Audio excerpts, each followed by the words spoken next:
ചിരിച്ചണ്ട 40,000 പറഞ്ഞ് 37,000 ഉണ്ട്. ബിസ്മില്ലാ റാത്താണ്. വല്ലാതെ കുറച്ചിട്ടില്ല. നല്ല അത്യാവശ്യം മാഷാഅല്ലാ നല്ലൊരു എമൗണ്ടിന്റെ പണി നടന്നിട്ടുണ്ട്. പിന്നെ ഞങ്ങൾക്ക് നല്ല റാത്ത മനസ്സ് നല്ല സന്തോഷമായിട്ട് വരി നിർത്തുന്നതാണ് പൈസ. കാരണം എന്താ വെച്ചാൽ അത്രയും ഹാപ്പിയാണ്. എന്താ പറയുക നിങ്ങൾ പോണ നേരത്തെ ഇനി ഒരു കടം വെക്ക ഉണ്ടാക്കിയിട്ടുണ്ട്. റാത്തല്ല നിങ്ങൾക്ക്. ഇനി പണിയുള്ളവരിതാ ഞാൻ നമ്പർ കൊടുക്കുന്നുണ്ട്, നിങ്ങൾ വിളിച്ചോളി. പിന്നെ മാഷാഅല്ലാ ഞങ്ങൾക്ക് കണ്ണ് നിറഞ്ഞ് എന്താ പറയാ കണ്ണും നിറഞ്ഞ് സന്തോഷത്തിന് എന്താ പറയാ കണ്ണീര് വന്നു ഞങ്ങൾക്ക്. അത്രയും ഹാപ്പിയാണ് സ്വാമി, അത്രയും ഹാപ്പിയാണ്. സൂപ്പർ മാഷാഅല്ലാ. ഇനി എന്താ ഇത് ചിന്തിക്കണ്ടല്ലേ.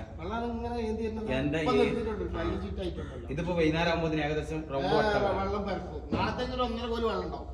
ഒറ്റ ദിവസം കൊണ്ട് 12 മണിക്കൂർ കൊണ്ടൊക്കെ 1.5 കോല് വെള്ളം എന്ന് പറഞ്ഞാൽ വലിയ കിട്ടില്ല. ഈ 12 കോല് വട്ടത്തില് അല്ല വന്നവർക്ക് ഇപ്പൊ അങ്ങാടി പോയപ്പോ എന്നോട് അഭിപ്രായം പറയാൻ ഇപ്പൊ പോയപ്പോഴും ആ ഭാഗത്തിന് ചിന്തിക്കണ്ട.